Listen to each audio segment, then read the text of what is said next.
beserta rekan-rekan mereka, berangkatlah mereka dengan segera ke Yerusalem, mendapatkan orang-orang Yahudi, dan dengan kekerasan mereka memaksa orang-orang itu menghentikan pekerjaan itu. Iya, punya. Pada waktu itu berhentilah pekerjaan membangun rumah Allah yang di Yerusalem, dan tetap berhenti sampai tahun yang kedua zaman pemerintahan dari Raja Persia. Iya, puji Tuhan, saudara. Kita masuk pagi hari pasalnya yang keempat, saudaraku, dari kitab Esra. Kita akan lihat bersama pada ayat yang pertama sampai ayat yang ketiga, Bapak Ibu Saudara. Ayat 1 sampai ayat yang ketiga, sama-sama kita baca ayat-ayat ini. 1, 2, 3. Ketika lawan orang Yehuda dan Benyamin mendengar bahwa orang-orang yang pulang dari pembuangan itu sedang membangun bait suci bagi Tuhan Allah Israel, maka mereka mendekati Zerubabel serta para kepala kaum keluarga dan berkata kepada mereka, biarlah kami turut membangun bersama-sama dengan kamu, karena kami pun berbakti kepada Allahmu sama seperti kamu. Lagi pula kami selalu mempersembahkan korban kepadanya sejak zaman Esarhadon Raja Asyur yang memindahkan kami kemari. Tetapi Zerubabel, Yesua dan para kepala kaum keluarga orang Israel yang lain berkata kepada mereka, bukanlah urusan kita bersama sehingga kamu dan kami membangun rumah bagi Allah kami, karena kami sendirilah yang hendak membangun bagi Tuhan Allah Israel seperti yang diperintahkan kepada kami oleh Kores Raja negeri Persia. Puji Tuhan, Bapak Ibu Saudara, kita melihat bagaimana tantangan itu datang, saudaraku, dari tantangan yang ringan sampai tantangan yang berat ketika orang-orang Yehuda ini akan membangun bait Allah, Bapak Ibu Saudara. Dan kalau kita melihat, Bapak Ibu Saudara, dari kisah ini, saya berharap kita bisa semakin mengerti, semakin dewasa dalam firman Tuhan, ya. Karena firman Tuhan itu mendewasakan kita. Ada amin, saudara, ya. Firman Tuhan itu sifatnya mendewasakan kita. Makanya digambarkan kehidupan Kristen itu dari kanak-kanak, dari bayi rohani, terus masuk akil balik sampai pada kedewasaan dan sampai pada kesempurnaan, Bapak Ibu Saudara. Dan mari sama-sama kita melihat, Bapak Ibu Saudara, bahwa firman Tuhan ini lagi ngajar kita, ya. Saya prolognya ini dulu supaya jangan nanti Bapak Ibu Saudara ketika mendengar firman lalu ada pikiran-pikiran yang berbeda, ada pikiran-pikiran yang salah, ya Saudara. Karena firman Tuhan sifatnya mendidik, ya, mengajar, mengingatkan, mendorong, memotivasi, memperbaiki, dan banyak hal lain lagi, ya. Yang saya maksudkan, Bapak Ibu Saudara, kalau kita melihat dari ayat-ayat ini, ayat 1 sampai ayat yang ketiga, maka kita melihat ada orang-orang yang sepertinya punya niat baik, membantu, mau ikut terlibat di dalam pembangunan bait Allah, ya, mau berkontribusi, ya, mau sama-sama ya membantu, saudara, ya. Kita melihat siapa itu orang-orang yang ada di Yehuda, ya. Dan sebetulnya mereka bukanlah orang-orang Israel, saudara. Yang kemarin saya pernah sampaikan bahwa itulah cara, ya saudaraku, orang-orang itu disebar, ya saudara, sampai pada akhirnya ada banyak penduduk-penduduk daripada negeri-negeri asing yang tinggal di Israel pada akhirnya. Dan inilah orang-orangnya, ya saudaraku, ya. Dan mereka merasa bahwa ya kami juga boleh dong terlibat, kami juga boleh dong membantu, ya. Kami kan juga orang Israel. Tetapi ini, saudaraku, ketegasan yang seperti ini, sikap yang seperti ini, saudara, yang kemudian ditampilkan oleh Zerubabel, Yesua, dan para kepala kaum daripada Israel. Mereka bilang, bukanlah urusan kita bersama sehingga kamu dan kami membangun rumah bagi Allah kami, karena kami sendiri yang hendak membangun bagi Tuhan Allah Israel seperti yang diperintahkan kepada kami oleh Kores Raja negeri Persia. Saudara, mungkin kalimatnya agak nggak enak didengar, ya saudara. Makanya tadi awal saya katakan prolog yang saya sampaikan seperti itu. Saya cuma bilang begini, saudaraku, mungkin ini nggak enak didengar. Tidak semua orang boleh terlibat dalam urusan pekerjaan Tuhan. Maaf ya saudara, tidak semua orang boleh terlibat dalam urusan pekerjaan, dalam urusan pembangunan bait Allah. Apa itu pembangunan bait Allah? Bukan secara fisik, saudara, tetapi secara secara organik ya saudara, bahwa pembangunan kita ini, pekerjaan Tuhan di tempat ini dan pekerjaan Tuhan yang dimanapun berada saudara, gereja-gereja itu adalah sebuah sistem yang dimana di dalamnya sedang terjadi sebuah pembangunan rohani, pembangunan iman, pembangunan bait Allah. Siapa yang dibangun? Orang-orang, jemaat-jemaat Tuhan. Saya dan saudara adalah orang-orang yang sedang dibangun rohaninya. Ada amin saudaraku. Itulah yang disebut dengan pembangunan bait Allah. Saya, karena firman Tuhan katakan dalam suratan Korintus, kita adalah bait Allah. Kita yang sedang dibangun, kita yang sedang dibangun. Tetapi dari apa yang saya lihat, bahwa tidak semua orang boleh terlibat dalam urusan pekerjaan Tuhan. Nggak boleh. Dengan alasan begini, dengan alasan mau membantu, dengan alasan ya. Walaupun pada kenyataannya tidak semudah itu, wahai saudara. Saya berharap ketika saudara mendengar ini, maka saudara bercermin dan kita bisa melihat, mengintrospeksi diri kita. Seperti apa sebetulnya kualitas hidup kita? Ya, karena saya melihat begini saudara, ya, orang-orang yang terlibat dalam pekerjaan, dalam pembangunan bait Allah harus punya hal-hal ini. Apa itu? Yang pertama, punya visi. Sama-sama bilang sama saya, punya visi saudara. Karena kalau saudara lihat ayat yang ketiga saudara, karena kami sendiri yang hendak membangun bait Tuhan Allah Israel seperti yang diperintahkan kepada kami oleh Kores raja negeri Persia. Mereka dapat visi. Visi itu Tuhan beri kepada Kores, dan Kores itu berikan kepada para tua-tua Israel ini. Mereka tangkap visi ini. Visi ini penting. Apa itu visi? Apa sih tujuan lah? Ya paling gampangnya gitu, paling pengertian yang banyak sih artinya, tapi paling tidak punya tujuan gitu. Karena berapa banyak orang sudah tujuan yang jelas maksud saya. Karena berapa banyak orang terlibat dalam pelayanan, terlibat dalam pekerjaan Tuhan, tapi tujuannya nggak jelas. Maaf saudara, tujuannya nggak jelas. Tujuannya kabur, tujuannya ngawur. Ini pelajaran buat pendeta-pendeta sebetulnya. Ya, tapi tidak mengapa saudara dengar, ya artinya saya lihat saudara dianggap layak untuk mendengarkan, ya. Saudara dianggap cukup dewasa untuk mendengar firman ini. Ada amin saudara ya. Saudara cukup dewasa untuk bisa menangkap, ya, karena ini tidak mudah. Orang yang terlibat, orang yang mau dilibatkan dalam pekerjaan Tuhan, dia pertama harus punya visi yang jelas.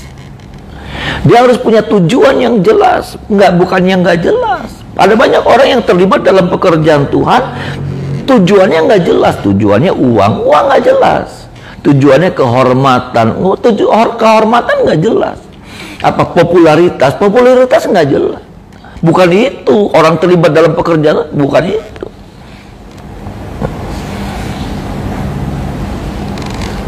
Tujuannya apa? Memperbaiki yang rusak, membangun, memperindah bait Allah. Itu tujuan. Bukan cari nama di sana. Pekerjaan Tuhan bukan tempat cari nama. Pekerjaan Tuhan bukan tempat cari uang sebetulnya. Kalaupun ada uang di sana, itu adalah berkat Tuhan yang Tuhan sediakan buat orang-orang yang melayani.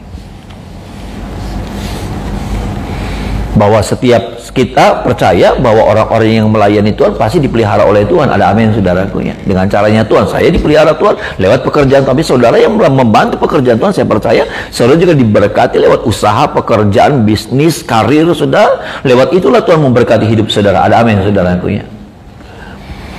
Tapi bukan itu yang jadi tujuan kita. Kalaupun kita populer, sudah kita dikenal, kita dihargai orang, tapi bukan itu, sudah. Karena ada banyak orang melayani, carinya itunya.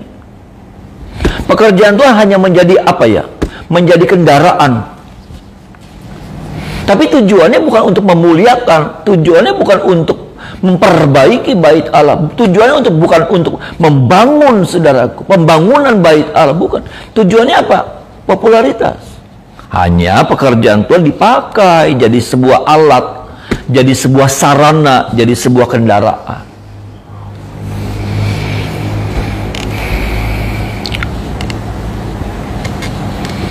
Dan tolong kita saudara, ini saja berat nih saudara. Karena ada banyak orang yang kabur visinya, nggak jelas. Orang mau melayani tapi tujuannya nggak jelas. Siapapun saudara yang jadi pelayan-pelayan Tuhan yang hadir pagi hari ini yang lewat streaming, yuk kita perbaiki lagi saudara. Visi kita nih apa selama ini? Adakah kita memiliki visi yang jelas dalam kita melayani Tuhan? Karena orang-orang ini visinya nggak jelas. Orang-orang yang mau terlibat dalam pelayanan, dalam pembangunan bait Allah ya, yang mau terlibat ini saudara, yang menghubungi Zerubabel, Yesua dan para tua-tua Israel, itu visinya nggak jelas. Yuk kita sama-sama perbaiki. Kalaupun ada visi yang salah, ada tujuan yang salah, yang selama ini ada, kita harus perbaiki. Yang kedua apa saudaraku? Punya komitmen. Sama-sama bilang sama saya, punya komitmen saudara. Iya, punya komitmen. Kenapa? Karena ya itu, bahwa dalam pelayanan itu tidak mudah. Dalam pelayanan itu ada tantangan yang akan dihadapi. Kalau orang nggak punya komitmen, maka mudah mundur, mudah menyerah, mudah angkat tangan, mudah melepaskan tanggung jawab, melepaskan apa yang dipercayakan. Dan pelayanan bukan sesuatu yang mudah. Ada banyak orang salah mengerti tentang pelayanan. Orang berpikir pelayanan itu tempat yang apa ya? Yang kudus, suci harusnya, tapi ternyata dalam kenyataan di dalamnya ada banyak hal, saudara. Di dalamnya orang bisa kecewa berat itu di dalam pelayanan. Orang kecewa di dunia nggak apa-apa, di dunia usaha, di dunia dagang, di dunia bisnis, di joinan apa ya saudara, bidang usaha. Orang rela. Kenapa? Ya memang udah dunianya keras. Tapi ternyata dalam pelayanan kadangkala kita ketemukan, saudaraku, hal-hal seperti ini terjadi. Dan kalau orang nggak punya komitmen, maka mudah dia mundur, mudah dia kecewa. Karena seringkali juga yang saya mau bilang, dalam pelayanan seringkali ekspektasi kita itu tinggi, saudara, tinggi. Maksudnya tinggi begini, kita ketemu sama orang, kita anggap orang itu baik, kita ketemu sama orang bahwa orang itu tulus, tapi ternyata nggak seperti yang kita harapkan. Kita berharap juga waktu kita melayani ada kebaikan Tuhan yang mengalir buat kita sebagai sebuah upah. Tapi ternyata waktu kita melayani, kadang kita diperhadapkan dengan tantangan-tantangan hidup yang nggak selesai-selesai. Ya, ini ekspektasi yang salah tidak salah, tapi kita kurang ngerti tentang arti dari sebuah pelayanan. Saya percaya di dalam melayani itu ada berkat, ada pertolongan Tuhan, ada amin, ada pembelaan Tuhan. Tapi mari melihat itu dengan kacamata dengan sudut pandang yang luas, yang benar. Karena kalau tidak nanti kita kecewa, kita akan bilang begini, melayani tapi langka arti itu. Melayani nol. Melayani terbentong. Kita mesti lihat, saudaraku, secara benar melihat pelayanan itu sendiri. Makanya apa? Saya melihatnya orang yang melayani harus punya komitmen. Bukan hobi. Pelayanan itu bukan hobi yang waktu kita hobinya, moodnya udah hilang, ya saudara, ya moodnya udah hilang, ya kita gampang tinggalin aja, mati ya mati. Kemarin saya senang sama ikan cupang, saudara, ya. Habis itu saya biarin aja, tak geletakin, ya saudara. Maaf nih, dalam bahasa kasarnya, mati ya mati, terserah. Nah kadang-kala kalau kita cuma berdasarkan hobi pelayanan, nanti kita juga punya prinsip yang sama. Wis apa jare, rusak ya rusak, mati ya mati, wis. Hancur ya hancur, bukan urusan saya. Kenapa? Nggak punya komitmen. Pelayanan bukan hobi. Pelayanan bukan lagi tamasya. Ya saudara, pelayanan hampir sama seperti sebuah pernikahan sebetulnya. Ya.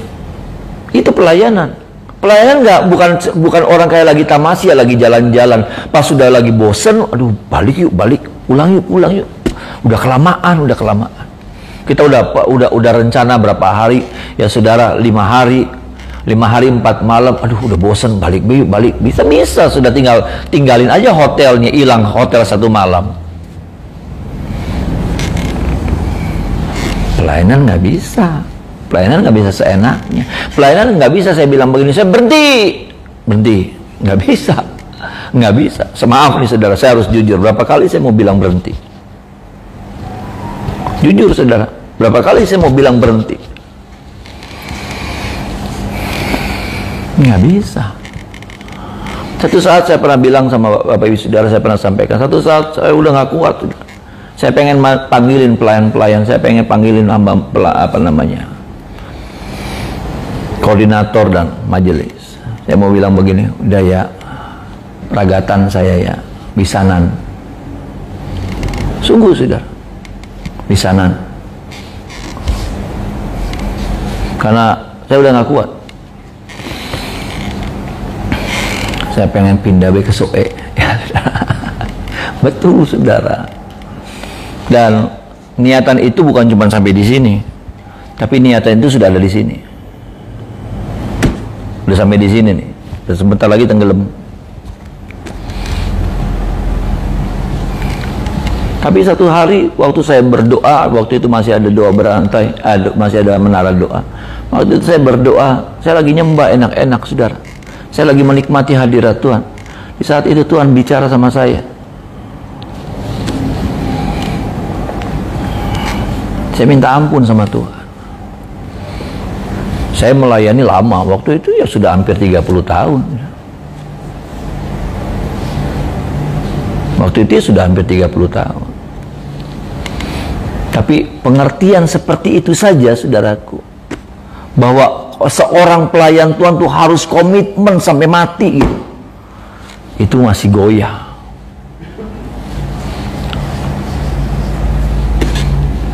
Saya masih bilang alasan, Tuhan, saya kan masih bisa pelayanan di mana aja. Nanti di sana Tuhan, saya pengen pelayanan juga, tenang aja Tuhan. Pelayanan itu adalah ketetapan Tuhan. Ada amin saudara. Amin. Pelayanan itu ketetapan Tuhan. Tuhan yang taruh saya di sini, Tuhan yang taruh saudara di sini, orang-orang Tuhan taruh di sana, di sana. Itu ketetapan Tuhan. Bisa bilang amin, saudara. Bukan ketetapan kita. Makanya saya nggak bisa tuh ambil pelayan Tuhan dari sana, sini aja di sini nggak boleh.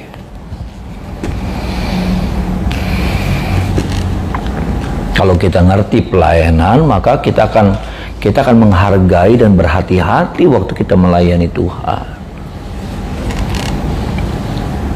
Contoh yang terakhir, saya udah nggak mau lagi saudara, sungguh ya. Tuhan tahu nih saudara, Tuhan tahu hati saya. Saya udah bilang sama Tuhan, Tuhan udah, saya nggak mau lagi dicalonkan, maju lagi jadi ketua. Nggak pengen saudara. Kenapa? Karena saya memang nggak mau cari-nyari itu.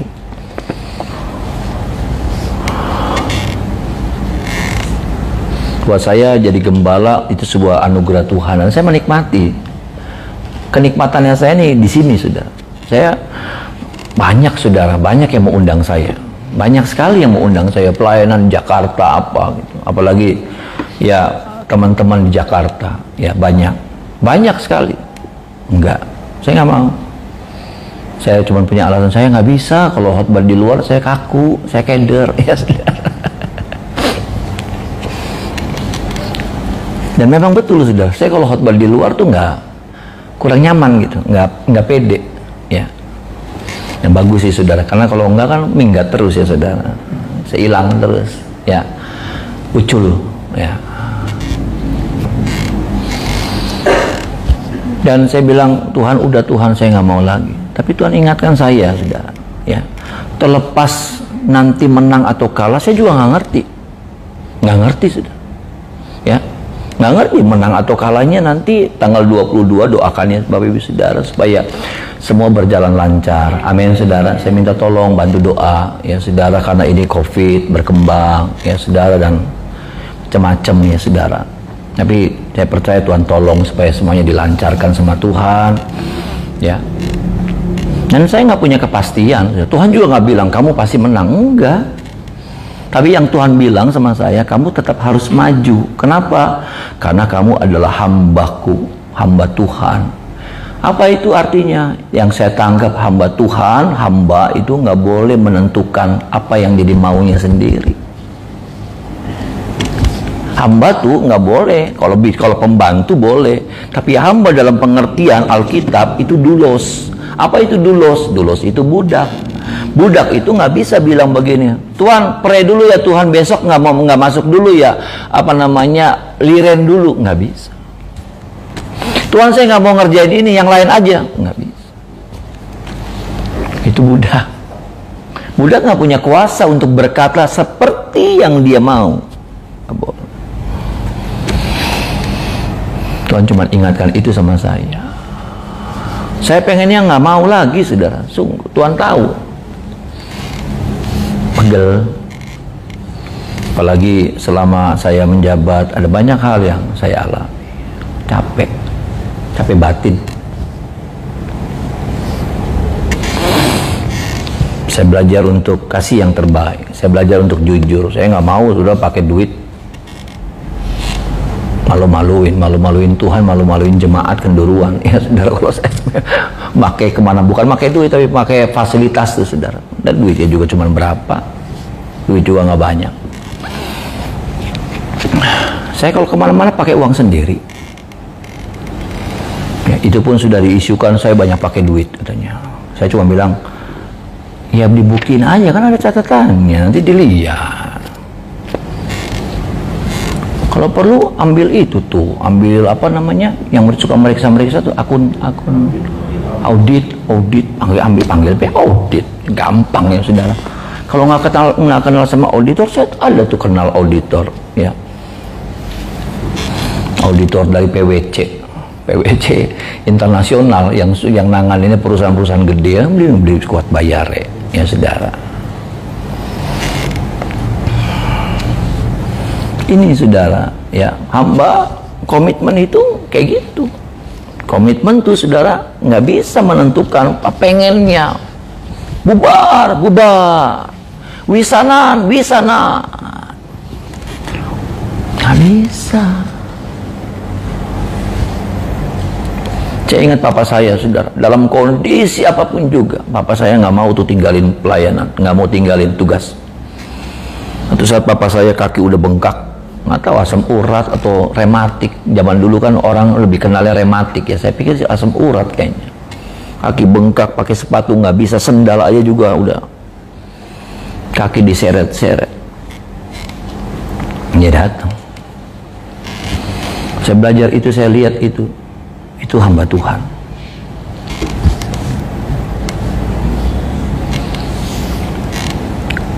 Kita cuman karena urusan sedikit udah tugas kita tinggal. Yang ketiga yang saya lihat, punya hati. Sama-sama bilang sama saya, punya hati saudara. Punya hati, punya cinta. Beda. Karena saya melihat begini, orang yang mengerjakan dengan hati sama yang enggak beda. Orang yang ngerjain punya hati tuh saudara, dia ngerjainnya tuh bagus. Hasilnya yang dia selalu berkeinginan. Dia selalu berkeinginan untuk apa? Untuk kasih yang terbaik. Untuk kasih yang terbaik. Enggak asal-asalan. Enggak asal-asalan. Yuk saudara belajar saudara. Ya karena Alkitab juga ngajarin kita seperti itu. Apa yang kamu temukan di tanganmu itu kerjakan dengan sebaik-baiknya katanya. Pekerjaan yang kau pegang itu kerjakan dengan, bukan cuma pekerjaan Tuhan tapi apapun juga. Pekerjaan secara sehari-hari, saudara bekerja sebagai karyawan, tapi bagaimana ketika kita mengerjakan ini punya hati, beda hasilnya, beda apa yang kita dapatkan. Nah, berapa banyak kali kita nggak punya hati waktu melayani, nggak punya hati. Makanya saya bilang, yang membuat pelayanan kita berhasil, yang membuat pelayanan kita bagus, itu bukan tentang pelayanan besar atau kecilnya. Tapi apa? Tapi bagaimana kita memandang pelayanan itu? Kita mengerjakannya dengan cinta atau enggak? Atau hanya sebuah rutinitas? Jadi WL cuma rutinitas. Jadi apa? Jadi pengkhotbah cuma rutinitas. Hasilnya beda. Makanya pelayanan saudaraku, karena mereka kenapa ya Zerubabel nggak ngizinin? Mereka nggak punya hati, ngerti pelayanan aja enggak, Ngerti membangun bait Allah buat siapa? Ya udah, mereka nggak ngerti.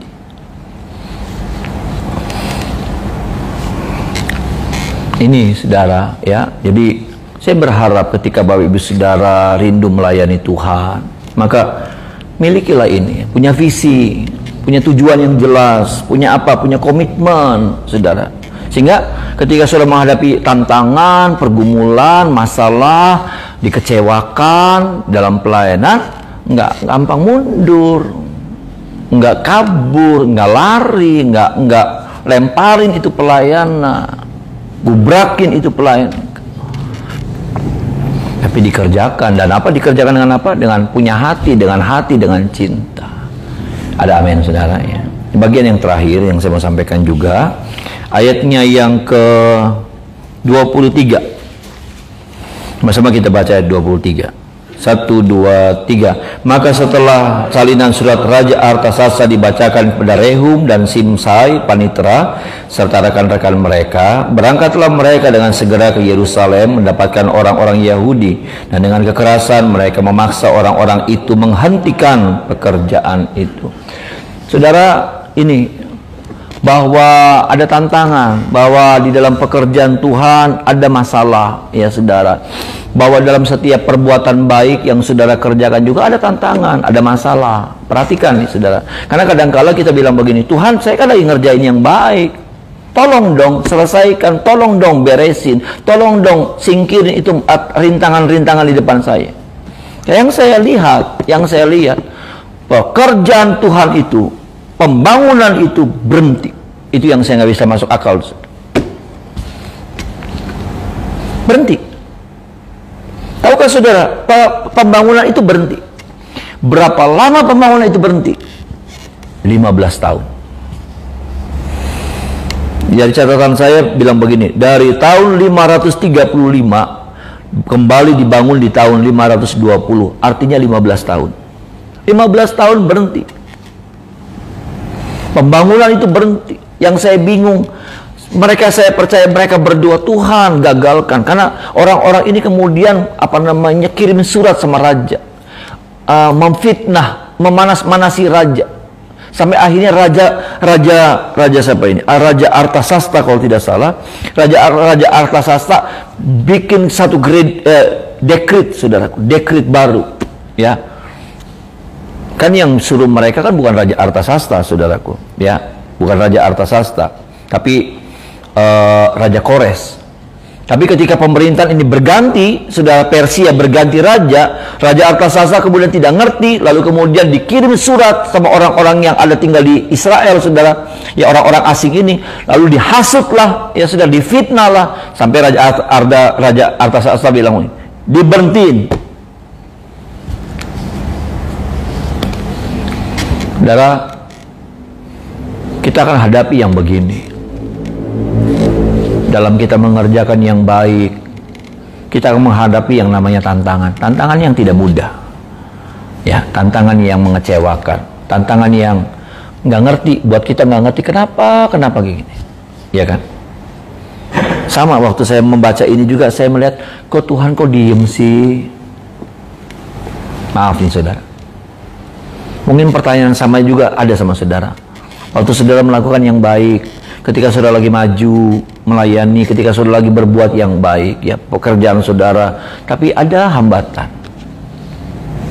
Saudara lagi cinta Tuhan, saudara lagi sungguh-sungguh sama Tuhan, ada masalah yang membuat pada akhirnya jadi terganggu. 15 tahun bukan waktu yang sebentar. 15 tahun waktu yang lama dong saudara. Dan dari catatan Alkitab saudara, bahwa orang-orang ini jadi hilang semangat. Makanya apa?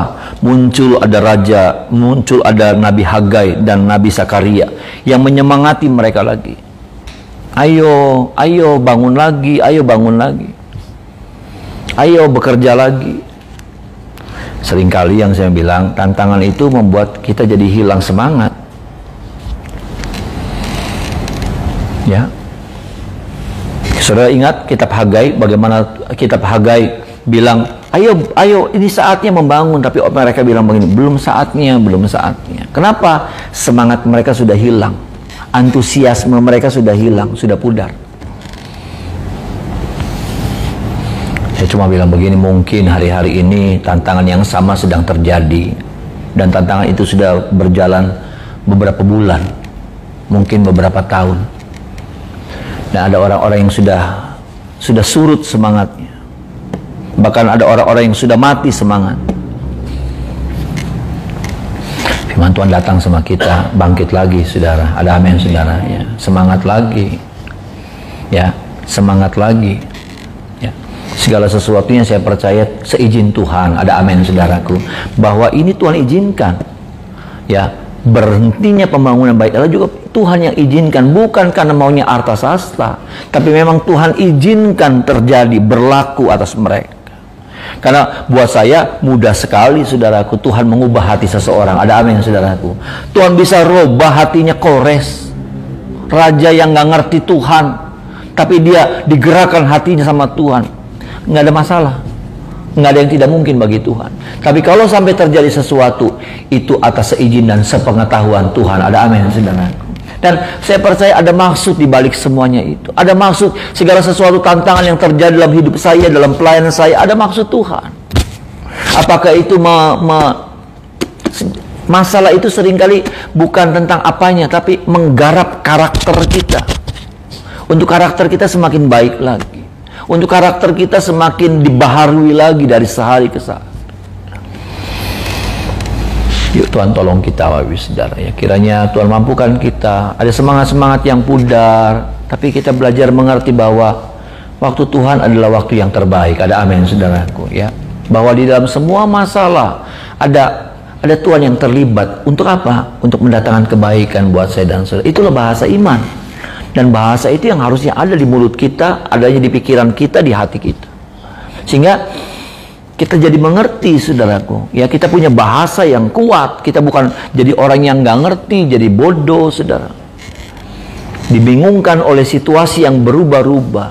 Tapi saya percaya dalam kesemuanya yang diizinkan Tuhan, hambatan ini terjadi atas izin Tuhan juga. Buat mereka, buat orang-orang Israel. Dan saya mau bilang juga, hal yang sama juga Tuhan juga lagi buat dalam hidup kita. Ada rencana, ada kebaikan Tuhan, ada kehendak Tuhan yang Tuhan sedang nyatakan dalam hidup saya dan saudara. Amin. Mari kita menyembah Tuhan, saudara.